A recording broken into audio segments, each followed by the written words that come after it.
자, 그러면은 전기 일반 1번부터 풀어보도록 하겠습니다. 자, 지금부터 저는 1번부터 50번까지 풀 건데요. 이 부분은 전기에 대한 일반적인 내용, 그리고 회로에 대한 일반적인 내용들이 포함되어 있습니다. 여러분께서 아는 문제가 나올 수도 있고 생소한 문제가 나올 수도 있습니다. 아는 문제는 과감하게 X라고 표시해서 다음에 반복학습 때 보지 않게 하시고요. 그 다음에 조금 아리송한 문제들은 문제에다가 반드시 물음표를 체크해서 여러분께서 반복해서 숙지할 수 있도록 하시기 바라겠습니다. 그럼 문제를 같이 풀어보도록 하겠습니다. 1번.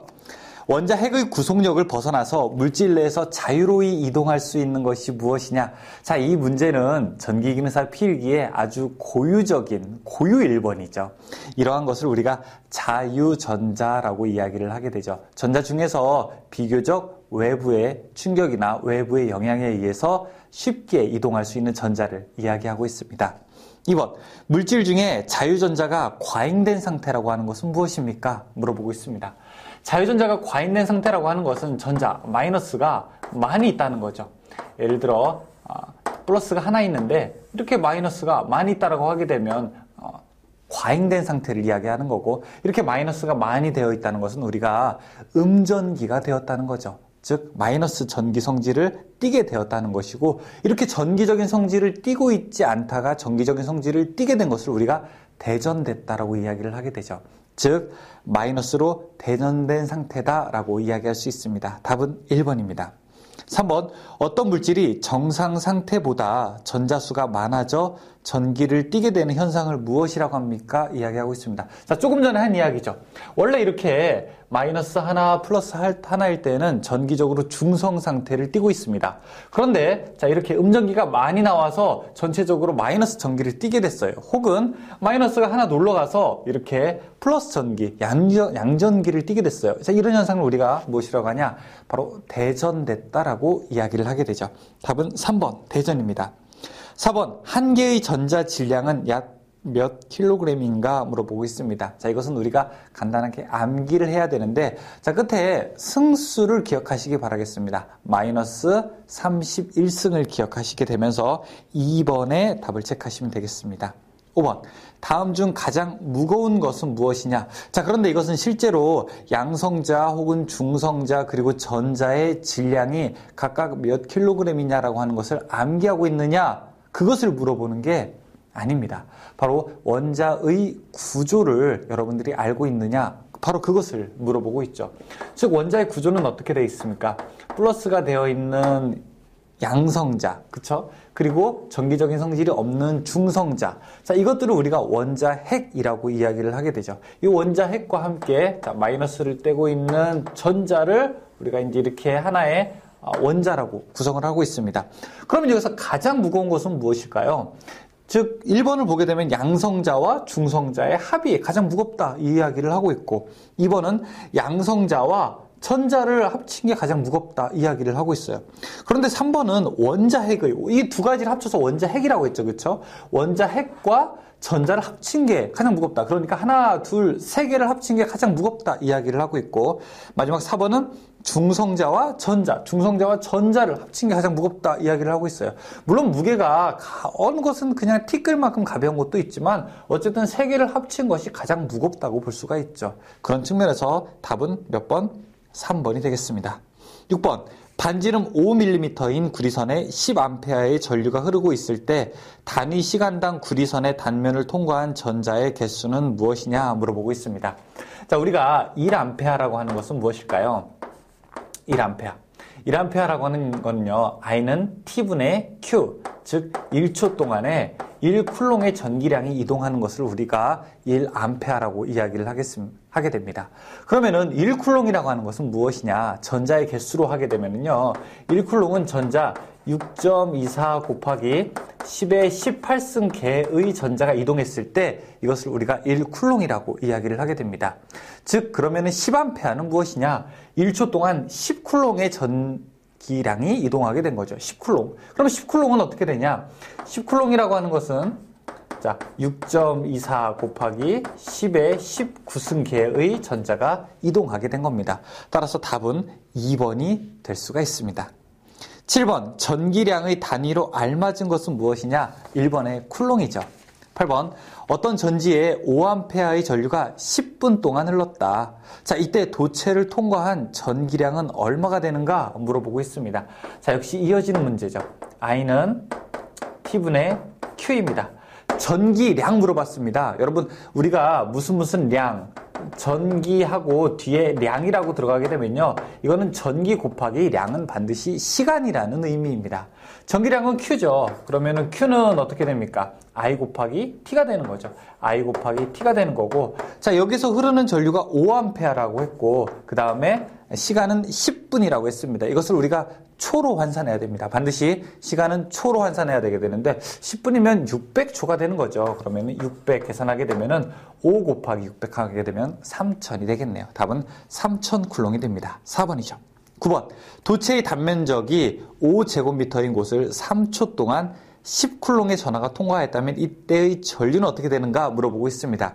자, 여기서 5제곱미터 이거는 함정이에요. 괜히 쓸데없이 이야기한 겁니다.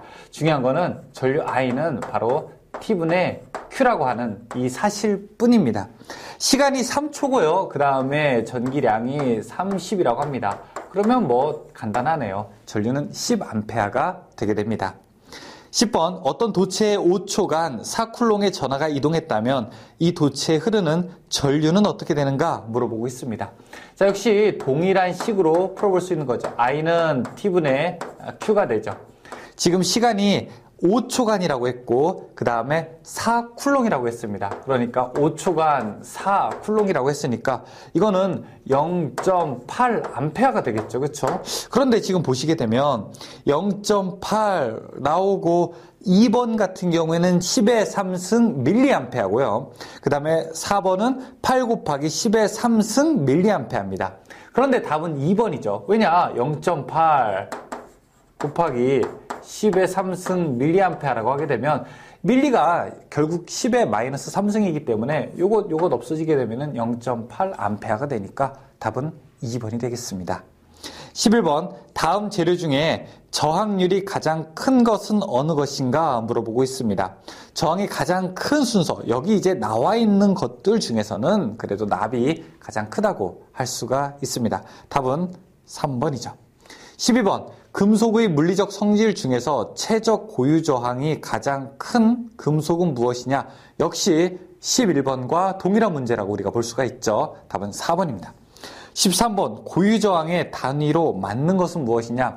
전기기능사에서 보게 되면은 단위를 물어보는 게 있습니다. 그러니까 고유 저항이라든지 아니면은 뭐 자기 저항, 아니면은 유전율, 아니면은 투자율, 아니면은 전도율 뭐 이런 것들을 우리가 단위를 물어보고 있죠. 그래서 여러분께서 꼭 이 단위가 무엇인지를 알아두는 것도 중요하게 됩니다. 그러니까 제가 지금 푸는 이 문제들은 여러분이 필수 암기 문제라고 생각하시면 됩니다. 자, 13번에 물어보고 있죠. 고유저항의 단위로 모르는 어떤 거죠? 고유저항 로의 단위로 맞는 것은요. 자, 13번에 바로 옴 메타가 되는 거죠. 그러니까 1m당 몇 옴이냐가 바로 고유저항의 단위가 되겠습니다. 14번 전선에서 길이 1m, 단면적 1제곱밀리미터를 기준으로 고유저항은 어떻게 나타나게 되는가 물어보고 있습니다. 원래 5m를 표시하게 되는데 근데 전선의 경우에는 이게 그리고 전선의 경우에는 이 단면적을 1제곱미터로 하기에는 조금 무리가 돼요. 이 1제곱미터면 가로 1m, 세로 1m인데 그게 너무 크잖아요. 그렇죠? 그래서 전선의 경우에는 야, 이게 실용상 제곱밀리미터로 나타내는 것이 좋지 않겠느냐라고 이야기를 해서 14번 문제가 나오게 됩니다. 그래서 14번 문제에서는 이렇게 되죠. 저항인데 가로 세로 1제곱밀리미터 퍼 미터, 길이가 1m일 때를 우리가 전선의 고유 저항의 단위로 주로 사용을 하게 됩니다. 답은 4번이죠. 15번 1옴메타와 같은 것은 무엇이냐 물어보고 있습니다. 자, 지금 1옴메타와 같은 것은 무엇이냐 물어보고 있어요. 자, 이것은 제가 거꾸로 한번 풀어보겠습니다. 답은 사실 2번인데요. 자, 왜 2번이냐?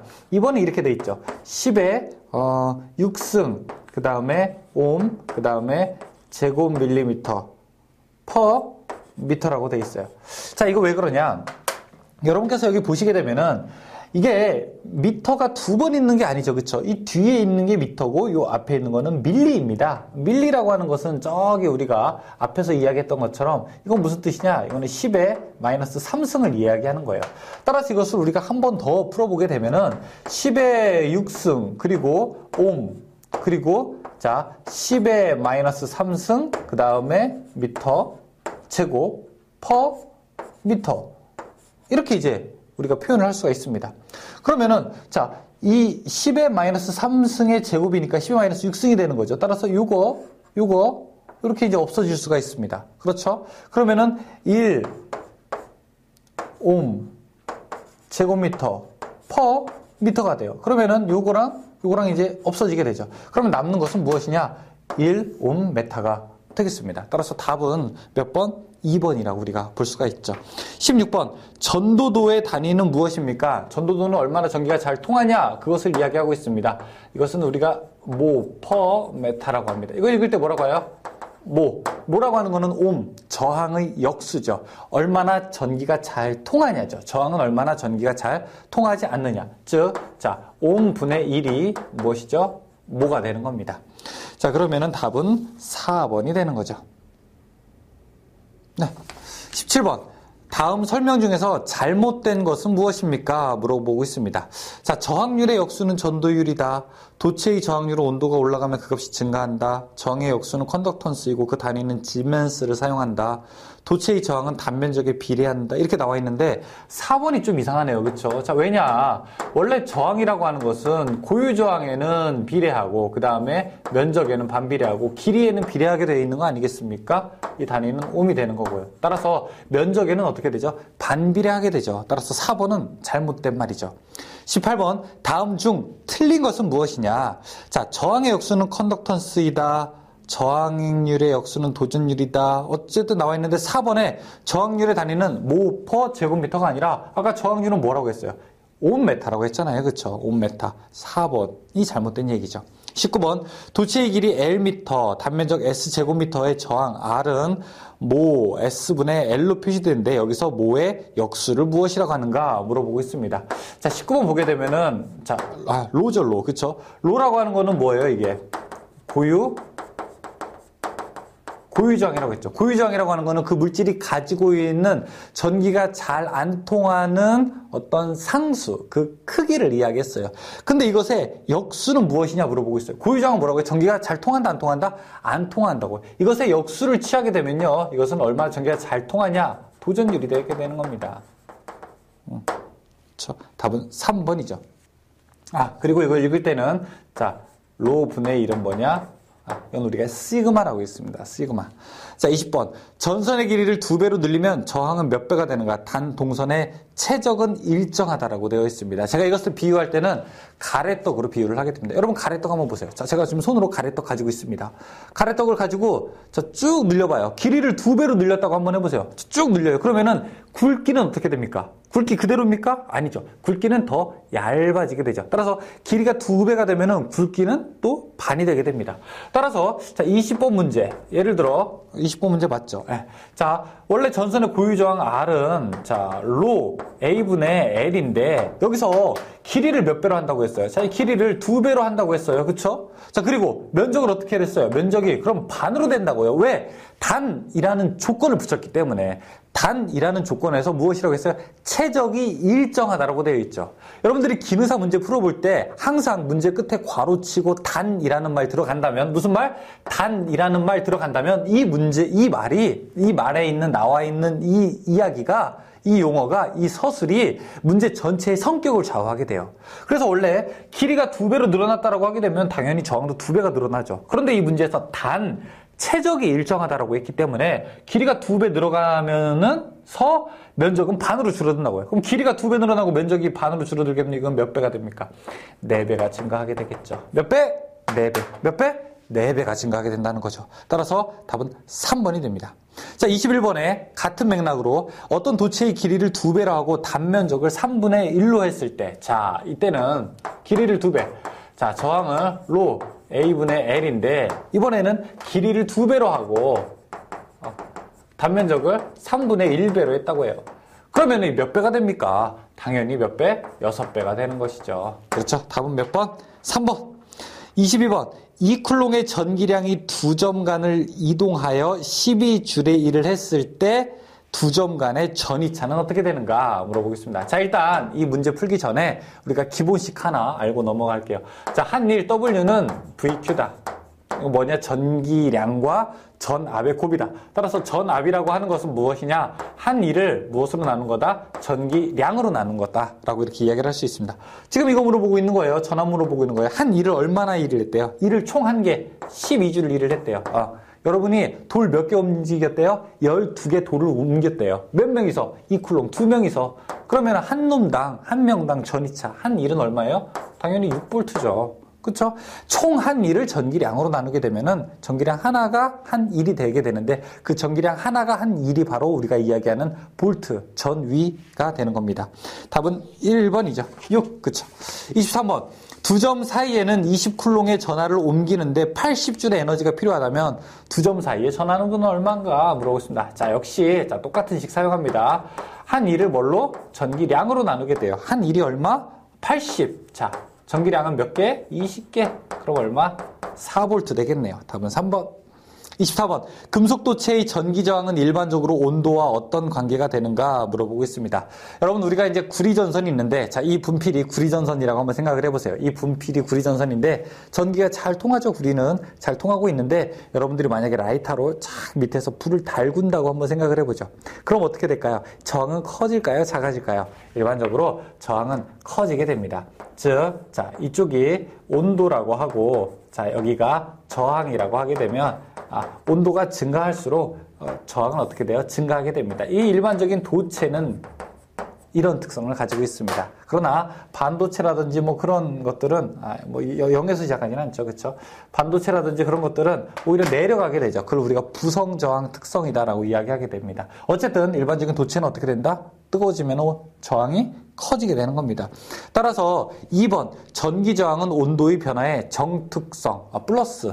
그러니까 이게 커질 때 얘도 커지는 플러스 정특성을 가지게 됩니다.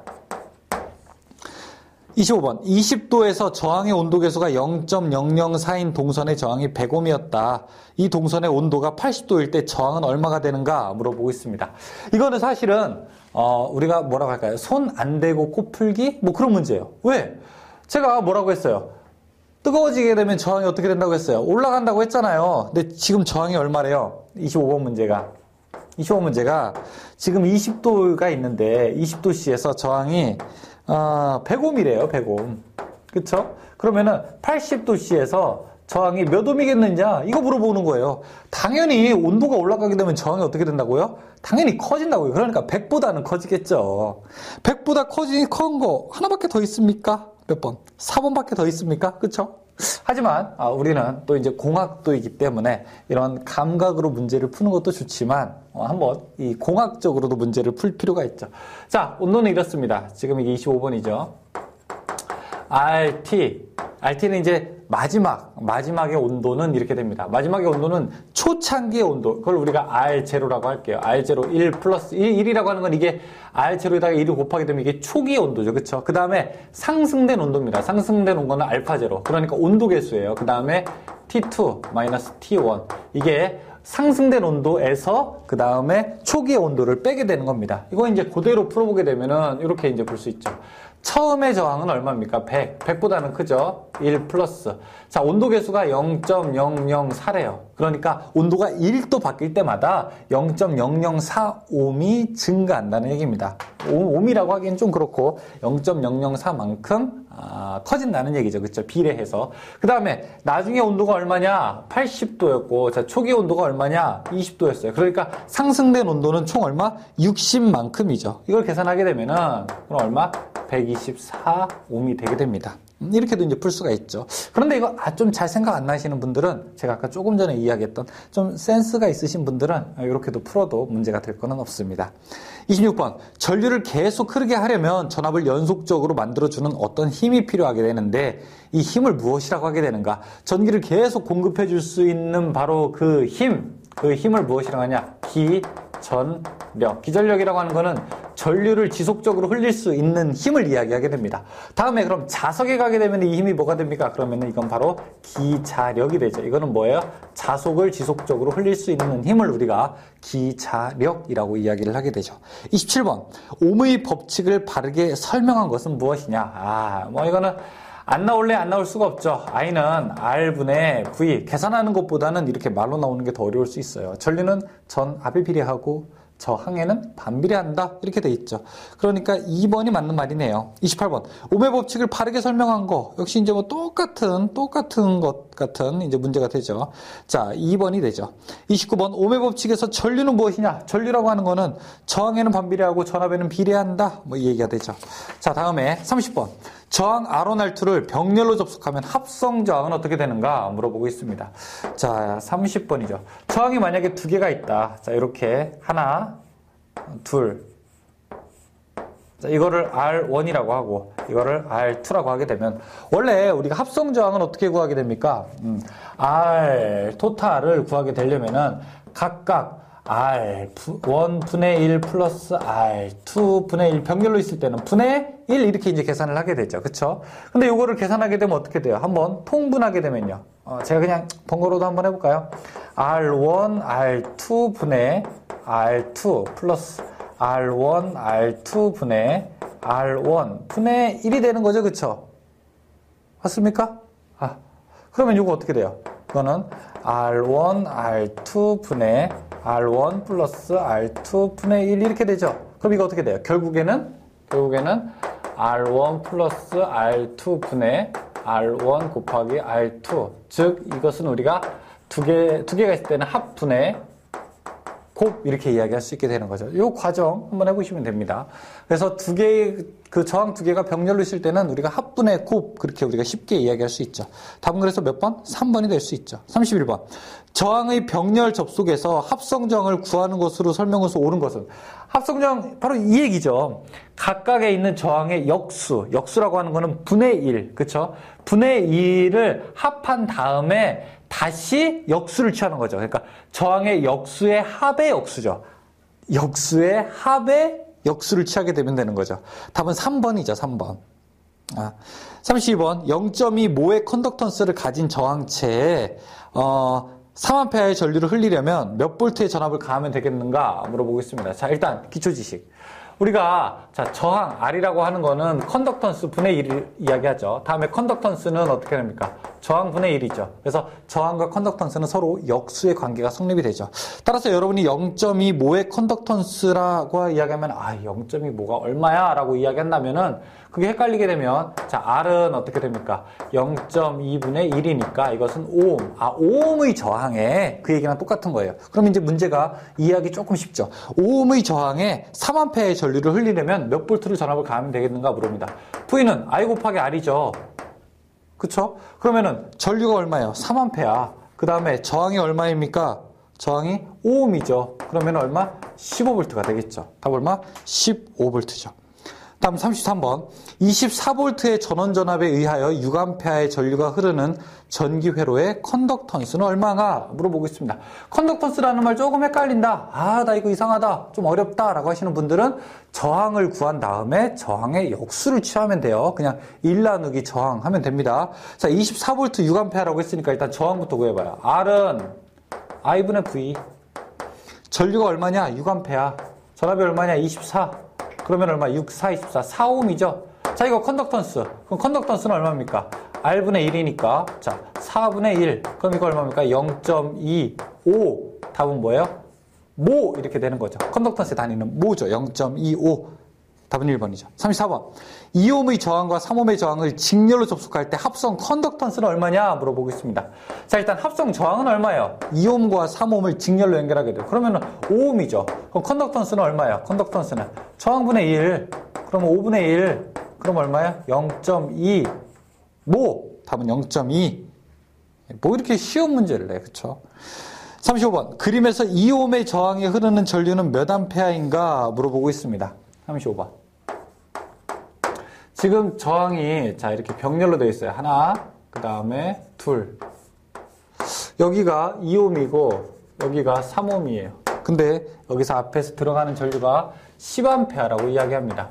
문제는 뭐예요? 2옴의 저항에 흐르는 전류를 물어보고 있는 거죠. 2옴에. 자, 여러분 10A 흐르게 되면은 여기 2옴에 많이 흐릅니까? 3옴에 많이 흐릅니까?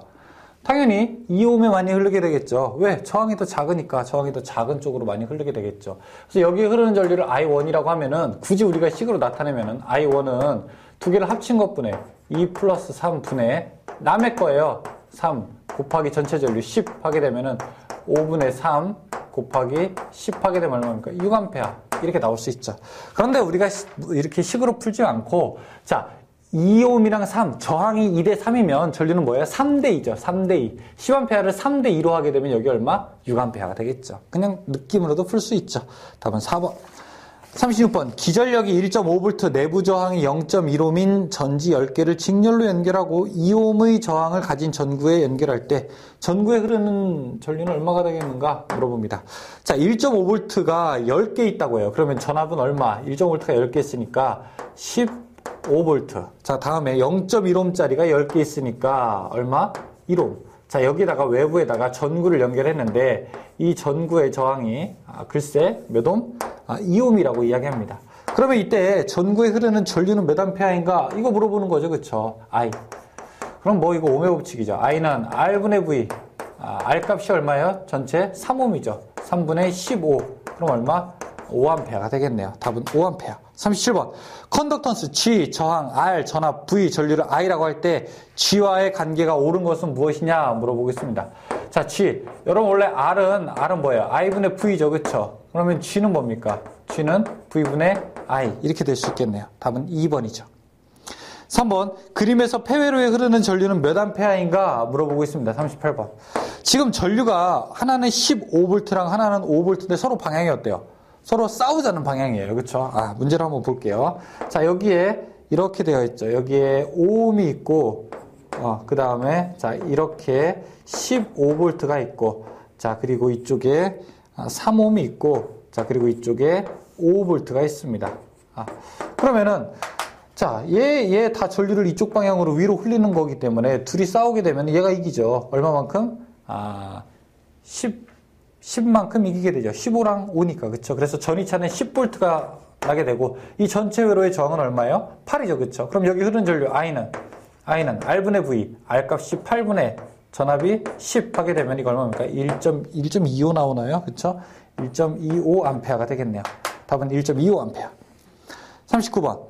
직류 250V 전압에 두 개의 150V용 전압계를 직렬로 접속하여 측정하면 각 계기 지시값 V1, V2는 각각 몇 볼트인가 물어보고 있습니다. 자, 39번. 일단 직류 250V 전압에 자, 여기 앞에가 250V가 있다고 합니다. 그 다음에 전압계가 두 개가 있는데 여기 V1, 그 다음에 V2 두 개를 이렇게 직렬로 연결했대요. 자, 이때 이 위에 있는 V1이 15kΩ짜리 저항이고 이 밑에 있는 것이 10kΩ짜리 저항이라고 이야기를 하게 됩니다. 그러면 두 개가 각각 얼마를 가리킬까? 이런 얘기를 하고 있어요. 이제 저항이 10대 5, 2대 3이죠. 그치? 2대 3이니까 전압은 2대 3의 비율로 걸리게 됩니다. 그러면 250을 2대 3으로 나눠 가지면 얼마가 될까요? 그러면은 여기는 아마 100V가 되고 여기는 아마 150V가 될 겁니다. 그러니까 두 개 합치게 되면 250이 딱 되는 거죠. 따라서 V1은 150, V2는 100 이렇게 될 겁니다. 답은 2번이네요. 이 두 개를 합쳤을 때 반드시 250V가 돼야 되죠. 공급되는 전압이 돼야 되는 거죠. 그래서 답은 사실은 뭐 150, 100, 100, 150 둘 중에 하나예요. 그렇죠? 1번이랑 4번은 될 수가 없죠. 따라서 답은 2번이 됩니다.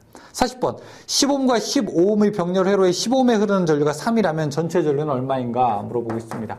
자, 병렬 회로를 그리게 됐는데 10과 15옴이래요. 그러면은 자, 이렇게 하고 여기는 10옴이고 여기는 15옴이래요. 근데 15옴에 흐르는 전류가 3A라면 이 전체 전류는 얼마인가? 요거 물어보는 거죠. 그러면은 여기 15에는 3보다 클까요? 작을까요? 퀴즈. 생각해보기. 자, 제가 뭐라고 했어요? 더 적은데 많이 흐른다고 했잖아요. 그러니까 여기는, 자, 저항이 2대 3이면은 전류는 3대 2겠죠. 그러니까 여기는 얼마? 당연히 2A 흐르겠죠. 그럼 전체 전류는 얼마? 5A. 뭐 계산할 것도 없죠. 답은 5A입니다. 답은 5A. 4번. 41번. 키르호프의 법칙을 맞게 설명한 것을 무엇이라고 하게 됐냐? 자, 키르호프의 1법칙, 2법칙 우리가 정리를 해볼 필요가 있습니다. 키르호프가 이야기합니다. 1법칙은 무엇에 대한 법칙? 전류에 대한 법칙. 임의의 폐회로 해서 한 점을 기준으로 했을 때 들어오는 것과 나간 것의 합은 같다. 자, 다음에 2법칙. 2법칙은 무엇에 대한 법칙? 전압법칙. 공급된 전압은 각 저항에서의 전압 강화의 합과 같다. 뭐 이런 거죠. 그쵸? 1법칙은 전류에 대한 법칙입니다. 그래서 지금 문제 41번을 보게 되면 1번이랑 2번이 서로 지들이 1법칙이라고 싸우고 있죠. 답은 하나겠죠. 답은 2번입니다. 42번. 다음 중 저저항 측정에 사용되는 브릿지는 무엇이냐? 저저항, 이걸 외울 때 이렇게 외운다고 했어요, 제가. 저가 몇 번? 2번. 그래서 뭐? 켈빈 더블 브릿지. 4번. 43번. 직류 500V 절연 저항계로 절연 저항을 측정하니까 2메가옴이 되었다면 누설 전류는 어떻게 되는가? 어렵게 생각하지 마세요. 그냥 바로 오메 법칙 적용하게 되면 됩니다. I는 어떻게 돼요? R분의 V. R 값이 얼마? 2메가옴, 2 곱하기 10의 6승 분의 전압이 얼마? 500V. 자, 이거 계산하면 됩니다. 그러면 250 마이크로 암페어. 25 곱하기 10의 마이너스 6승 나오게 됩니다. 44번. 24옴의 저항에 미지의 저항 RX를 직렬로 접속한 후에 전압을 가했을 때 24옴의 양단의 전압이 72V였고 RX 양단의 전압이 45면 저항 RX는 얼마가 되는가 물어보고 있습니다. 자, 44번. 이렇게 풀어보죠. 자, 여기에 저항 하나가 있고 그 다음에 또 하나가 있는데 자, 이게 24옴이래요. 자, 이거는 몰라요, 얼마인지. 근데 24옴의 양단에 걸린 전압이 자, 요 양단에 걸린 전압이 72V래요. 그리고 RX에 걸린 양단의 전압도 친절하게 알려줬어. 얼마라고요? 이거 45V래요. 그렇죠? 그러면은 저항의 비례해서 전압이 결정되는 거 아니겠습니까? 그러니까 이거는 비례식으로 우리가 풀 수 있죠. 즉 24옴짜리에 72V가 걸렸는데 자, 이것은 RX의 저항에 얼마? 45V가 걸린 거랑 같다. 내항과 외항의 곱은 서로 비례식이 같아야 되죠. 따라서 72RX는 어떻게 돼요? 45 곱하기 24, 45 곱하기 24와 같고 그러면은 RX는 45 곱하기 24를 얼마로 나눠야 돼요? 72로 나눈 것과 같죠. 그럼 우리가 RX 구할 수가 있겠죠. 이때 RX는 얼마? 아마 계산해보면은 15 나오게 될 겁니다. 계산 한번 해보세요. 꼭. 그쵸? 45번. 다음과 같은 회로에서 A, B 사이의 합성 저항은 어떻게 되는가 물어보고 있습니다. 자, 여러분 지금 45번 그림에서 여러분께서 해야 될 일이 있는데 하나는 B를 잡은 다음에 이렇게 문을 열듯이 방문을 열듯이 이렇게 쭉 한번 열어본다고 생각을 해보세요. 자, 그럼 어떤 모양이 되는가? 이런 모양이 됩니다. 여기 A가 있으면은 이런 모양이 돼요. 자, 여기 ER 그 다음에 ER 그리고 여기가 R 그리고 여기가 R 그리고 자, 이쪽은 3R 이런 모양이 됩니다. B를 가지고 쭉 끌게 되면요. 이해되세요? 그럼 이게 뭐죠? 이거 결국 피스톤 브릿지죠. 여러분 절대 전기 기능사에서는 요상하고 이상한 것이 나올 필요가 없어요. 문제가 요상해서 그렇지 결국에는 다 피스톤 브릿지 문제가 나올 겁니다. 아니면 뭐 태분항 정리 이런 거죠. 어려워봤자. 그러면 이게 피스톤 브릿지가 뭐예요? 대각선의 곱이 같다면 가운데는 무시해도 된다 이런 얘기죠. 그럼 이렇게 하게 되면 저항이 얼마입니까? 위는 3R, 밑에는 3R이죠. 즉 3R의 저항이 병렬로 있는 것과 진배 없다. 다름없다. 이렇게 돼 있죠. 여기 3R, 밑에 3R. 그럼 이때 합성 저항은 어떻게 됩니까? 합분의 곱이라고 했잖아요. 3R 플러스 3R 분의 3R 곱하기 3R은 3R 더하게 되면 얼마예요? 6R이고요. 3R 곱하게 되면 어떻게 돼요? 9R의 제곱이죠. 그럼 이거 R 없어지게 되고 그러면 이거 2분의 3R이 되겠죠. 답은 합성저항은 2분의 3R. 2번이네요. 2번 답. 46번. 다음 회로의 양 단자에서 태분항의 정리에 의한 등가 변환 회로로 변환할 경우 전원 전압과 저항은 얼마가 되는가 물어보겠습니다. 태분항 정리는 이런 거예요. 태분항 정리는 복잡한 회로에서 한 개의 전압과 한 개의 저항으로 나타내자 이겁니다. 지금 몇 개 한번 예제를 한번 풀어보도록 할게요. 46번. 몇 개의 예제를 한번 풀어보도록 하겠습니다. 자, 지금 여기서는 저항이 25미 있고 그 다음에 자, 여기에 100V가 있고 자, 여기에 35mm 있죠. 여기가 이제 A고 이쪽이 이제 B 35. 그러면 한 개의 전압과 한 개의 저항으로 나타낼 때, 자, 전압은 A, B 양단에 걸린 사람입니다. 여러분 100V가 20대 30으로 하게 되면 이 양단에는 몇 볼트 걸리게 돼요? 100V가 20대 30에 2대 3의 비율로 하게 되면요. 얼마? 40V, 60V죠. 그러니까 전압은 얼마? 전압은 60V. 그리고 저항은 A 여기를 단락시키고 A, B에서 본 거. 20과 30이 어떻게 돼 있어요? 병렬로 되어 있잖아요. 그쵸? 그럼 합분에 곱하게 되면 얼마예요? 50분의 600 하게 되면 50분의 600 하게 되면 10인가요? 그쵸? 그럼 저항이 12ohm이 되겠죠. 답은 몇 번? 1번. 47번. 그림 A의 회로를 그림 B와 같은 등가 회로로 구성하게 된다. 이게 태분항이라고요. 그쵸? V 및 R 값의 저항은 얼마가 되는가 물어보겠어요. 47번에는 자 여기 앞에가 15V 15V 그리고 여기가 2ohm 0.8 그 다음에 3 이렇게 돼 있죠. 2 0.8 그 다음에 3 그러면은 얼마가 됩니까? 15가 2대 3의 비율로 되어 있어요. 그러면은 얼마? 2대 3의 비율.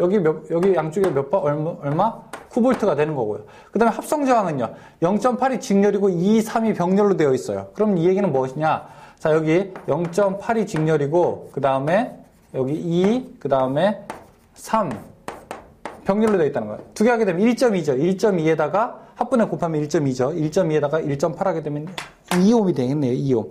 3번. 48번도 똑같아요. 48번도 20V가 4대 6의 비율로 되어 있어요. 그럼 얼마? 6V, 4대 6의 비율이게 되면 6ohm의 양단에는 우리가 12V라고 하는 걸 알 수 있죠. 그리고 합성장 64 하게 되면 얼마? 합분에 곱하게 되면 2.4죠. 2.4랑 0.6 하게 되면 3ohm이 되겠는 거죠. 한번 풀어보시죠, 여러분. 직접 여러분 한번 풀어보셔야 돼요. 다음에 49번. 그림에서 V는 24V일 때 V0의 값은 얼마가 되는가 물어보겠습니다. 근데 이거는 문제가 좀 그래요. 그쵸? 왜? 쉽다는 거예요. 쉽다는 거예요. 제가. V1이 얼마? 24V죠. 24V고 여기가 2ohm이고 그 다음에 여기는 6, 3이래요. 6, 3. 그 다음에 양단의 전압 물어보는 거죠. A, B. 하면 합분에 곱하게 되면 이거 얼마예요? 2ohm이라는 거예요. 2ohm. 두 개 합성장이 2ohm이죠. 그러면 2ohm이랑 반이니까 24V가 반씩 걸리게 되죠. 그럼 얼마? 12V 걸리게 되네요. 다음에 12V. 2번. 50번. 단자 A, B에 30V의 전압을 가했을 때 전류 I는 3A가 흘렀다고 한다. 저항 R의 값은 얼마인가? 제가 요만큼의 공간밖에 없기 때문에. 자, 50번. R은 얼마인가? 지금 R이 어떤 구조로 되어 있습니까? 지금 이런 식으로 되어 있죠. R. 이거 합성정은 얼마입니까? 자, 여기는 R이고요. 이쪽은 합치게 되면 얼마예요? 2R이죠. 그쵸? 직렬로 되어 있으니까. 그러니까 합성은 R 플러스 2R 분의 R 곱하기 2R이에요. 이게 합성저항이 되는 겁니다. 일단 이 전체 회로의 합성저항은 얼마냐면은 I는 R분의 V 30V를 했을 때 3A가 된다니까 R은 I분의 V이기 때문에 얼마? I가 3A 전압이 30이니까 이 회로는 합성저항이 10입니다. 즉 이 양단의 합성저항이 얼마라고요? 15ohm이라고요. 15ohm. 근데 요거를 계산했더니 이게 15ohm이 됐대요. 무슨 말인지 아시겠죠?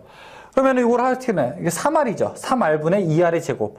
3R 분의 2R의 제곱이 얼마? 15ohm이 됐대요. 이제 R값 여기서 구하면 되겠죠.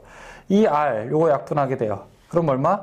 15ohm이 3분의 2R이 되겠네요. 그러면은 R은 얼마? R은 2분의 3 곱하기 10. 그쵸? 그럼 얼마입니까, 이거? 5. 15 나오나요? 15? 15ohm인가요? 그쵸? 15. 조금 한번 여러분들이 한번 보셔야 되는 겁니다.